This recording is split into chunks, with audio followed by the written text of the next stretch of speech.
بسم اللہ الرحمن الرحیم۔ بسم اللہ الرحمن الرحیم۔ السلام علیکم ورحمۃ اللہ وبرکاتہ۔ عزیز طلبہ، آج ہم تعلیم المنطق کا سبق نمبر 42 پڑھیں گے، اور ہمارے آج کے سبق کا عنوان ہے حجت اور اس کے اقسام۔ جیسا کہ آپ جانتے ہیں کہ علم منطق کے دو مقصود ہیں، معرف و قول اشارے اور دلیل و حجت۔ دلیل و حجت یہ قضایا اور قضایا کے احکام پر موقوف ہے، اس لیے پہلے قضایا اور قضایا کے احکام کو بیان کیا، اب یہاں سے حجت کی بحث کی جاتی ہے۔ تو آئیے پہلے ہم حجت کی تعریف دیکھیں گے، پھر حجت کی تقسیم کرتے ہیں۔ تو حجت کی تعریف ہے کہ وہ معلومات تصدیقیہ جن کو ترتیب دینے سے کوئی مجہول تصدیق حاصل ہو، تو ان معلومات تصدیقیہ کو حجت کہا جاتا ہے۔ مثلا مثال کے طور پر العالم متغیر وکل متغیر حادث۔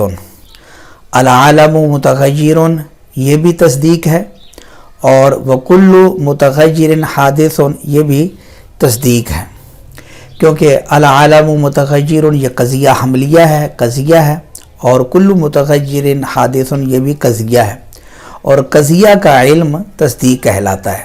لہذا العالم متغیر بھی تصدیق اور کل متغیر حادث یہ بھی تصدیق۔ اور یہ جو تصدیقات ہیں دونوں، یہ ہمیں معلوم ہیں، کیونکہ ہم جانتے ہیں کہ عالم متغیر ہے، یعنی تغیر پذیر ہے، اس کے اندر روز بروز تغیر اور تبدل ہو رہا ہے۔ جس طرح کہ ہم اپنے گرد و نواح کے اوپر اگر ہم نظر دوڑائیں تو ہمیں کہ یہ چیزیں ایسی ہیں جو ماضی کے اندر پہلے نہیں تھیں، یا پہلے تھیں چھوٹی تھیں، اب وہ ان کے اندر تغیر ہو کر اب وہ بڑی ہو گئی ہیں چیزیں۔ جس طرح کہ خود انسان کا اپنا وجود ہے، انسان پہلے نہیں تھا، پھر ایک وقت پیدا ہوا، چھوٹا تھا، پھر آہستہ آہستہ بڑا ہوا۔ تو انسان جو کائنات ہے یہ ساری کی ساری تغیر پذیر ہے، اس کے اندر تغیرات واقع ہو رہے ہیں، اور یہ ہم سب کو معلوم ہے۔ اسی طرح وکل متغیر حادث، کہ جو بھی متغیر چیز ہو وہ حادث ہوتی ہے۔ حادث کا مطلب یعنی وہ پہلے نہیں ہے، پھر بعد میں ہوئی ہے۔ تو یہ دونوں جو تصدیقات ہیں یہ ہمیں معلوم ہیں۔ اب ان دونوں تصدیقات سے ہمیں ایک تیسری تصدیق جو کہ پہلے ہمیں مجہول تھی وہ حاصل ہو گئی، وہ کیا کہ عالم یہ حادث ہے، یعنی عالم متغیر ہے اور ہر متغیر حادث ہے۔ اس سے نتیجہ آئے گا کہ عالم حادث ہے۔ تو یہ جو مجہول تصدیق میں حاصل ہوئی ہے یہ ان معلومات تصدیقیہ سے حاصل ہوئی ہے۔ تو ان معلومات تصدیقیہ کا نام یہ حجت ہے۔ تو یہ حجت کی تعریف آ گئی کہ معلومات تصدیقیہ جن کو ترتیب دینے سے مجہول تصدیق حاصل ہو، تو ان معلومات تصدیقیہ کا نام حجت ہے۔ حجت کی تعریف کے بعد آئیے ہم حجت کی تقسیم کو دیکھتے ہیں۔ حجت کے 3 قسم ہیں، نمبر 1 قیاس، نمبر 2 استقراء، اور نمبر 3 تمثیل۔ ان کی وجہ ذرا سمجھیں۔ دلیل یا حجت جس سے استدلال کیا جاتا ہے اس کو دلیل یا حجت کہا جاتا ہے۔ یہ استدلال 3 طرح کا ہو سکتا ہے، یا تو استدلال کلی سے جزئی پر ہوگا، یا اس کا عکس ہوگا، یعنی جزئی سے کلی پر استدلال ہوگا، یا جزئی سے جزئی پر استدلال ہوگا۔ اگر کلی سے جزئی پر استدلال ہو تو اس کو کہتے ہیں قیاس، اور اگر اس کا عکس ہو یعنی جزئی سے کلی پر استدلال ہو اس کو استقراء کہا جاتا ہے، اور اگر جزئی سے جزئی پر استدلال ہو تو اس کو تمثیل کہا جاتا ہے۔ یعنی کلی والا حکم اگر جزئی پر لگائیں تو یہ قیاس، جزئی والا حکم کلی پر لگائیں تو یہ استقراء، اور جزئی والا حکم دوسری جزئی پر لگائیں تو اس کو تمثیل کہا جاتا ہے۔ وجہ اثر کے بعد آئیے ہم ان کی تعریفات و امثلہ کو جانتے ہیں۔ تو سب سے پہلے ہے قیاس۔ قیاس اس حجت کو کہتے ہیں کہ جس میں کلی سے جزئی پر استدلال ہو۔ کلی سے جزی پر استدلال جس حجت کے اندر اور جس دلیل کے اندر ہو اس حجت کو، اور جیسے کلو انسان حیوان و کلو حیوان حساس، یہ معلومات تصدیقیہ ہیں، ان سے ہمیں ایک تیسری تصدیق جو کہ مجہول تھی وہ حاصل ہو گئی، وہ کیا؟ کلو انسان حساس۔ اب ذرا دیکھیے، کلو انسان حیوان و کلو حیوان حساس، یہ حجت ہے اور یہ قیاس ہے۔ اس میں کلو انسان حیوان یہ صغرا ہے، اور جو دوسرا قضیہ ہے کلو حیوان حساس یہ کبرا ہے۔ تو یہاں کلی والا جو حکم ہے وہ لگایا گیا ہے جزی کے اوپر۔ یہ کبرا کو آپ دیکھیں، حساس کا ثبوت ہے حیوان کے ہر فرد کے لیے، یہ کبرا ہے، اور صغرا کے اندر کیا ہے کہ حیوان کا ثبوت ہے انسان کے ہر فرد کے لیے، یعنی حساس کا ثبوت حیوان کے ہر فرد کے لیے اور انسان کے ہر فرد کے لیے۔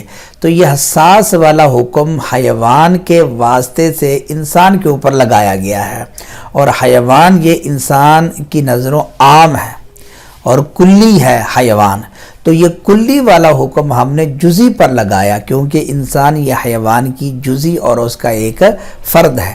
تو یہ کلی والا حکم یعنی حساس ہونا، یہ کلی یعنی حیوان کا حکم تھا، یہ ہم نے حیوان کے واسطے سے انسان پر حکم لگا دیا۔ تو کلی کے واسطے سے حکم لگا ہے، اس لیے اس کو کہیں گے قیاس۔ تو یہ سمجھے کلو انسان حیوان یہ صغرا اور کلو حیوان حساس یہ ہے کبرا۔ ان دونوں قضیوں کے اندر آپ غور کریں، ایک لفظ یعنی حیوان یہ مقرر ہے، یہ صغرا کے اندر بھی ہے اور کبرا کے اندر بھی ہے۔ نتیجہ نکالنے کا طریقہ یہ ہوتا ہے کہ حد اوسط کو آپ گرا دو، یہ جو مقرر لفظ ہے یہ حد اوسط کہلاتا ہے، اس کو آپ گرا دو تو پیچھے بچے گا کلو انسان حساس۔ تو یہ حساس حیوان کا حکم تھا وہ اب لگا دیا گیا ہے انسان کے اوپر، اس کو یہ حکم دے دیا گیا ہے، اور حیوان جو ہے یہ عام ہے اور انسان یہ خاص ہے، اس کی جزی ہے، تو یہ کلی والا حکم جزی پر لگایا گیا، اس لیے اس کو کہیں گے قیاس۔ حجت کا دوسرا قسم ہے استقراء۔ استقراء اس حجت کو کہتے ہیں کہ جس میں جزی سے کلی پر استدلال ہو، یعنی جزی والا حکم کلی پر لگایا جائے۔ جیسا کہ مثلا ہم نے دیکھا حیوان کے جتنے افراد ہیں، فرض کریں جو ہم جانتے ہیں انسان یہ حیوان کا ایک فرد ہے، اس کو ہم نے دیکھا، اسی طرح فرس کو ہم نے دیکھا یعنی گھوڑے کو، غنم بھیڑ بکری کو ہم نے دیکھا۔ تو ان کو جب ہم نے چباتے ہوئے کھاتے ہوئے کوئی چیز دیکھا تو ہم نے دیکھا کہ یہ نیچے والے جبڑے کو حرکت دیتے ہیں، ان کا نیچے والا جبڑا وہ متحرک ہوتا ہے جب یہ کوئی چیزیں کھاتے ہیں چباتے ہیں۔ انسان وہ بھی نیچے والے جبڑے کو حرکت دیتا ہے، فرس گھوڑا وہ بھی، غنم بھیڑ بکری وہ بھی، گائے بھینس وغیرہ یہ ساری چیزیں۔ تو ہم نے دیکھا کہ حیوان کے جو افراد اور جزیات ہیں چند کو دیکھا تو وہ چباتے وقت نیچے والے جبڑے کو حرکت دیتے ہیں، تو اس سے ہم نے کلی پر استدلال کر دیا اور ہم نے یہ کہا کہ کلو حیوان یحرک فکہ الاسفل عند المدغی، کہ حیوان کا ہر فرد چباتے وقت نیچے والے جبڑے کو حرکت دیتا ہے۔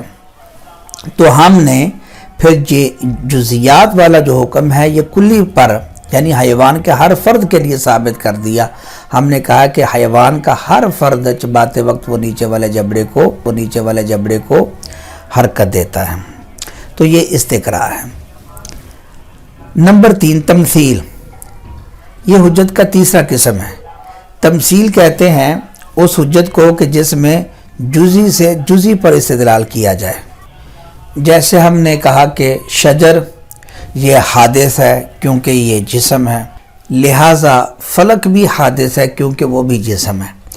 تو یہ ہم نے ایک جزی والا حکم دوسری جزی پر لگا دیا علت مشترکہ کی بنا پر، کہ جس طرح شجر یہ جسم ہے تو یہ حادث ہے، لہٰذا ہم کہتے ہیں کہ فلک یہ بھی حادث ہے کیونکہ وہ بھی جسم ہے۔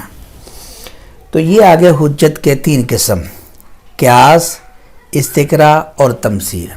اب ان میں فرق سمجھیں قطعیت اور ظنیت کے اعتبار سے۔ تو ان تین اقسام میں سے جو قیاس ہے یہ حجت قطعی ہے، یعنی وہ قطعی اور یقینی ہوتا ہے، جبکہ استقراء اور تمثیل سے جو نتیجہ نکلتا ہے وہ قطعی نہیں ہوتا بلکہ وہ ظنی ہوتا ہے۔ مثلا یعنی ان کے اندر غلطی کا احتمال اور پہلو وہ نکل سکتا ہے۔ جیسے مثلا ہم نے استقراء کی مثال لی کہ ہم نے چند حیوانات کو دیکھا کہ وہ چباتے وقت نیچے والے جبڑے کو حرکت دیتے ہیں، تو اس سے ہم نے ایک کلیہ بنا لیا کہ حیوان کا ہر فرد چباتے وقت نیچے والے جبڑے کو حرکت دیتا ہے۔ تو یہ استقراء ہے، اس کے اندر غلطی کا احتمال ہے، کیونکہ مگرمچھ یہ بھی حیوان کا ایک فرد ہے، لیکن مگرمچھ کے بارے میں کہتے ہیں کہ یہ چباتے وقت نیچے والے جبڑے کو حرکت نہیں دیتا بلکہ یہ اوپر والے جبڑے کو حرکت دیتا ہے۔ تو یہ جس طرح استقراء کے اندر غلطی کا احتمال ہے، اسی طریقے سے تمثیل کے اندر بھی غلطی کا احتمال ہوتا ہے۔ تو قیاس یہ حجت قطعی ہے، اس سے جو نتیجہ برآمد ہوگا، حاصل ہوگا، وہ قطعی اور یقینی ہوگا، جبکہ استقراء اور تمثیل سے حاصل ہونے والا نتیجہ وہ قطعی نہیں ہوتا، وہ ظنی ہوتا ہے، اس کے اندر غلطی کا احتمال ہوتا ہے۔ قیاس کی ایک تعریف آپ پیچھے جان چکے ہیں کہ وہ حجت جس میں کلی سے جزئی پر استدلال ہو۔ اسی طرح قیاس کی ایک اور تعریف بھی کی جاتی ہے۔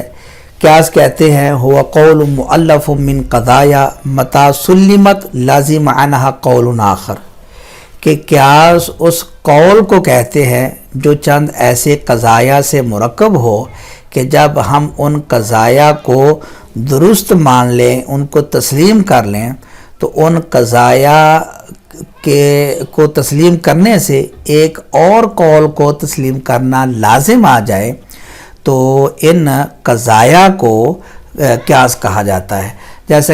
جیسا کہ العالم متغیر وکل متغیر حادث، جو بندہ ان قضایا کو تسلیم کر لے گا تو اس کو العالم حادث اس قول کو ماننا یہ لازم ہے، اس لیے العالم متغیر وکل متغیر حادث کو قیاس کہا جائے گا۔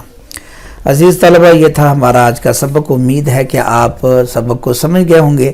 آپ سے گزارش ہے کہ آپ حجت کی تعریف اور اس کی اقسام اور ان کی مثالوں کو تعریفات کے اوپر منطبق کرنے کی کوشش کریں۔ اللہ کریم کی بارگاہ میں دعا ہے کہ اللہ کریم ہمیں علم نافع، عمل صالح کے ساتھ اخلاص کی دولت بھی